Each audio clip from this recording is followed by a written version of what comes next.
ये खबर पारुल यूनिवर्सिटी द्वारा प्रस्तुत की गई है।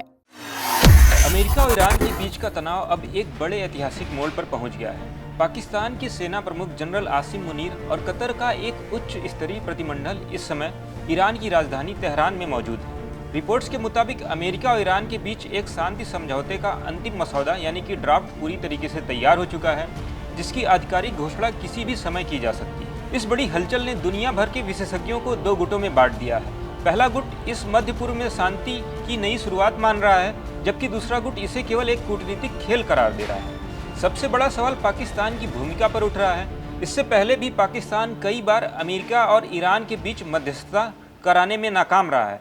ईरान हमेशा से पाकिस्तान पर पूरी तरीके से भरोसा करने से कतराता रहा है, क्योंकि पाकिस्तान के रिश्ते अमेरिका और सऊदी अरब के साथ बहुत गहरे हैं। ऐसे में यह देखना बेहद दिलचस्प होगा कि क्या ईरान इस बार पाकिस्तान की मध्यस्थता को दिल से स्वीकार करेगा या यह समझौता केवल कागजों तक ही सीमित रह जाएगा।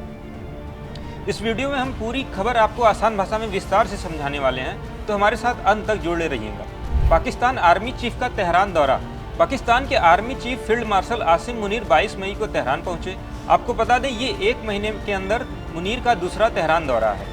उनकी इस यात्रा को महत्वपूर्ण माना जा रहा है। पाकिस्तान के आंतरिक मंत्री मोहसिन नकवी भी 20 मई से ईरान में हैं और उन्होंने ईरानी नेताओं से कई बैठकें की हैं। सूत्रों का कहना है कि पाकिस्तान अमेरिका और ईरान के बीच शांति वार्ता में अहम भूमिका निभा रहा है।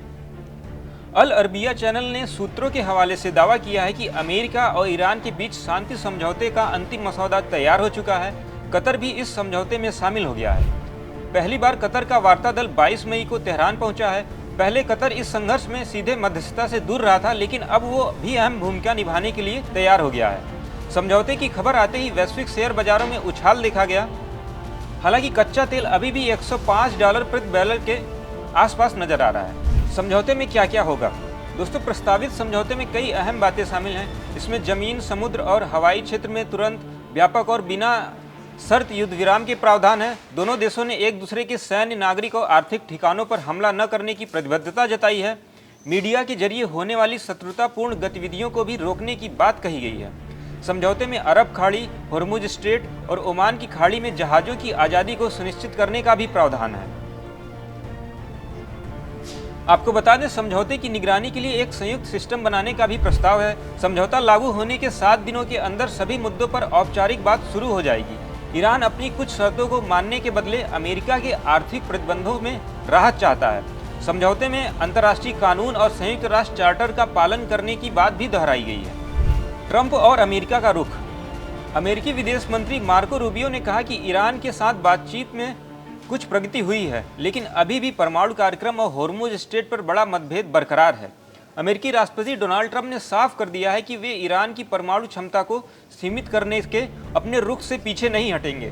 होर्मुज में ईरान के नियंत्रण और टोल वसूली को लेकर भी अमेरिका का रुख सख्त है।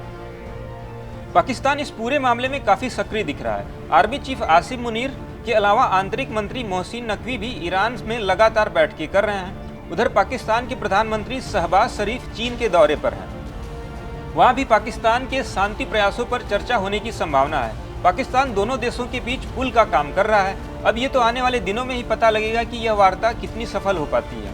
इस शांति वार्ता की बातचीत के दौरान ईरान के रिवोल्यूशनरी गार्ड कॉर्प्स यानी कि IRGC ने दावा किया कि पिछले 24 घंटे में उनकी अनुमति से 35 व्यापारिक जहाज होर्मुज स्ट्रेट से गुजरे हैं। इससे पहले उन्होंने 31 जहाजों के गुजरने का दावा किया था। यानी कि ये देखकर लग रहा है कि ईरान भी चाहता है कि ये संघर्ष खत्म हो और होर्मुज बंद होने से जो आर्थिक नुकसान उसको हो रहा है वो भी खत्म हो। ईरान इस महत्वपूर्ण जलमार्ग पर अपना नियंत्रण बनाए हुए है, जो पूरी दुनिया की तेल सप्लाई के लिए बहुत अहम है। दोस्तों, फिलहाल स्थिति काफी नाजुक है, लेकिन उम्मीद भरी हुई है। अगर अमेरिका और ईरान के बीच समझौता हो जाता है तो पश्चिम एशिया में तनाव कम हो सकता है और देश में बढ़ती महंगाई से राहत मिल सकेगी। लेकिन परमाणु कार्यक्रम और आर्थिक प्रतिबंध जैसे बड़े मुद्दों पर बातचीत बार बार फेल हो रही है। लेकिन पाकिस्तान, कतर और सऊदी अरब जैसे देश मध्यस्थता की कोशिश कर रहे हैं। आपको क्या लगता है, क्या सच में शांति होगी या फिर से तनाव बढ़ेगा? कमेंट में अपनी राय जरूर दें। वीडियो पसंद आया तो लाइक करें, शेयर करें, चैनल को सब्सक्राइब करना न भूलें। ऐसी ही और जानकारी के लिए देखते रहें दैनिक जागरण।